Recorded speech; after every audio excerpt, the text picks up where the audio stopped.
Hey, good afternoon, everybody. How are you? This is Freddie Ewan, two-time GM of the Year, current Pantheon Cup champion, and host of the TPFFKAL show. Brian, I gotta get with you because I gotta get this thing lowered somehow. I gotta get my directed people in here. Anyway, I haven't talked to everyone in a couple days. I hope everyone is having a great Thursday, great afternoon. Waiver wire wasn't that busy this week. We did talk to the commission on Monday with Monday morning quarterback, and it's that time again tonight. New York Giants versus the San Francisco 49ers. A little bit of a rivalry from the New Mexico boys. We got one room for the 49ers, another room for the Giants. I know J-Dubs is the Giants fan too, so Giants are going to get ready to go without Saquon going up against the Niners. The Niners look good. They look good. But don't forget who the NFC champions are. Do not forget who the NFC championship champions are. Anyway, going to go down the line a little bit. I'm going to give you my picks of the week for the TPFFKAL. We got some great games again. I mean, we got some great games this week. It just gets better and better and better. First matchup I'm going to talk about is, we had a number one versus number two between the from Justin to Kels versus the Sea Dogs. Wasn't that much of a matchup. James just crushed them. This week, another big one. FJ TK from Justin to Kels goes up against the Donkey Dicks. Number one versus number two. Both teams are 2-0. One team's going to be 3-0. One team's going to be 2-1. I'm taking James. Just fabulous team. He's got a great team, and most importantly, that team's been very healthy. I mean, not a lot of injuries. Knock on wood for him. Been very, very healthy so far. Jimmy's got a great team. Had great keepers, and really has had the same core players for the last 3 years. Always going to be in there, and always going to really fight for a playoff spot and whatnot, and a good fantasy player at that. But once again, I just think FJ TK it's just going to be too much. I mean, he's just got, without any injuries or anything, it's just from start to bottom, he's got superstars on his team. And if one guy's going to have a bad game, another guy's going to have a great game. So it's just really, really hard to beat that team. I go up against them in week 4, but I am not looking towards that. I am looking still towards week 3. Next matchup we have is Indigenous FT. You got to change your name, Zach, because I don't know how to pronounce that shit. Going up against Shake and Bake. Shake and Bake lost a narrow one last week to TOD.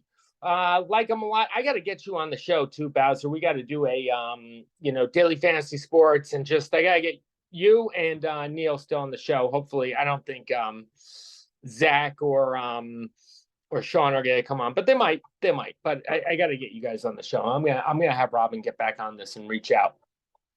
Anyway, Indigenous FT lost last week. They're 1-1. Goes up against Shake and Bake 0-2. Shake and Bake needs a win.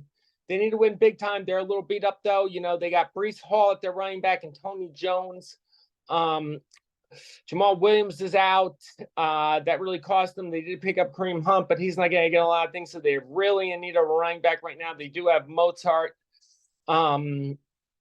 Patrick Mahomes can always have a big game and keep you in. But on the other side, I think Indigenous just has they're a little banged up. They got a couple question marks with a couple players, but at the end of the day, I think they're just going to be too good. Zach's going to be in there in the end. He's got a great team, and really was one of the team that crapped out last year, and is going for it all this year.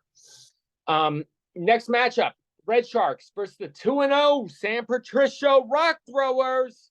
Rockthrowers really overachieving. Tough one, losing Nick Chubb for the year. Just a really tough one.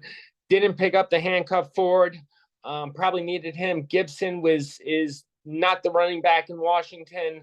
He does have some guys he does have some guys that are produced. I still think Gaineswell is going to be a player. Still think Tank Dell's going to come out.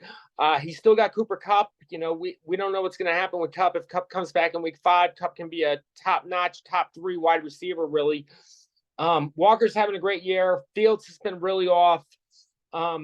On the other side, the Red Sharks have had a lot of injuries, especially with quarterback. Richardson's banged up. Burrow's banged up. I know that Montgomery's banged up. Looks like they're going to start Geno Smith this week. But, I think it's just going to be too much for the Rockthrowers. Rockthrowers get their first loss, go to 2-1. Red Sharks get their second win. They go to 2-1. Next one up on the matchup. Donks for Life, which is Danny. Danny, my boy Danny, I thought you were changing the name. We didn't get a name change yet. Hopefully that's coming soon. Get on it, Danny. Get on it. This is serious fantasy football. This is the TPFFKAL. Change your name. Start playing fantasy football.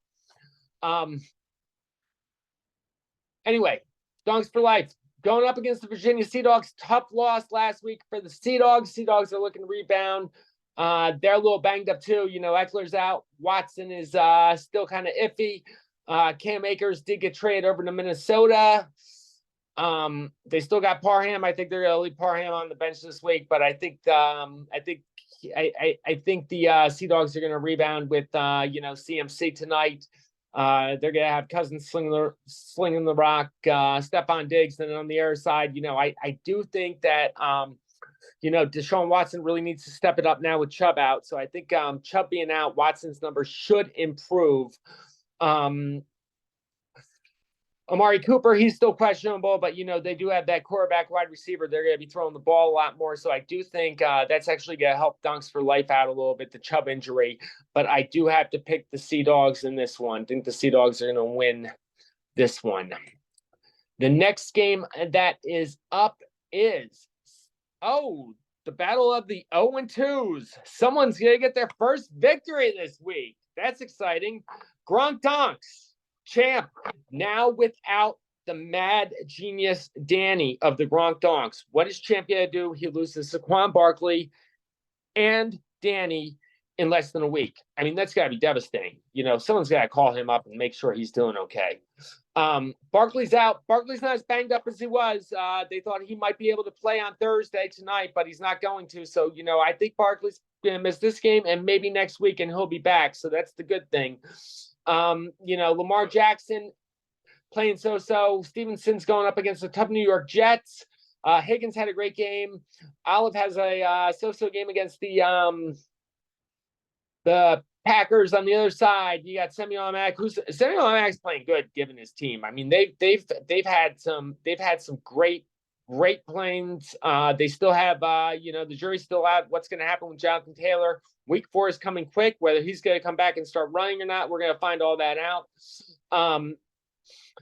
He's got Kittle going tonight. Rashad White had a big game, but he's got to go up against that Philly defense that can stop the run. Hollywood Brown is, going up against Dallas. I got to think that the Gronkdonks are going to get their win. I think that Sehmi Automatic is going to win some games. They're going to win more games than the previous GM. I can tell you that. Looking forward to that. And the last game, which looks the closest, TOD at 2-0 going up against Chicken in the Cave, 1-1. Chicken in the Cave's got Chase, who's been very off lately. Prescott's been so-so. Big game from Devontae Smith last year. Jacobs has been off. Hunter Henry's been fabulous. Derrick Henry's a little bit questionable and banged up. Good bench going there for Sean. Over on my side, I was in a ton of running back trouble. Couldn't find a second running back. All of a sudden, James Cook is playing really good. Zach Moss played really good last week, and I did have Ford, so I have Chubb's handcuff. I know that them signing Hunt is going to hurt a little bit. Tua wasn't great last week. Went up against a tough defense in New England. Garrett Wilson has to go up against New England this week, so it's going to be a tough one. I have picked myself to lose the last 2 weeks and have won the games. So once again, I am picking Chicken in the Cave to win this by a narrow margin. Hopefully, we're going to get JW on for start and sit. Do it a little bit differently. We're going to go over the starts and sits for the actual TPFFKAL games, which should be a lot of fun. So if you watch it, you can kind of get our version on who you think should start and who you think should sit. We're here to help everyone out, I guess. Fantasy mailbag, too. If anyone has any questions for me or Robin, we fired Ken and Tank. But if anyone has any questions for me or Robin, just let me know. Robin loves to answer questions. She'll answer them all day long. I love to answer questions. Just go ahead, drop me a text. Send me an email. I'll be more than happy to answer any fantasy mailbag questions. Don't forget to like and subscribe. Everyone have a great time tonight. Enjoy the game. It's going to be a lot of fun. Giants versus 49ers. Here we go.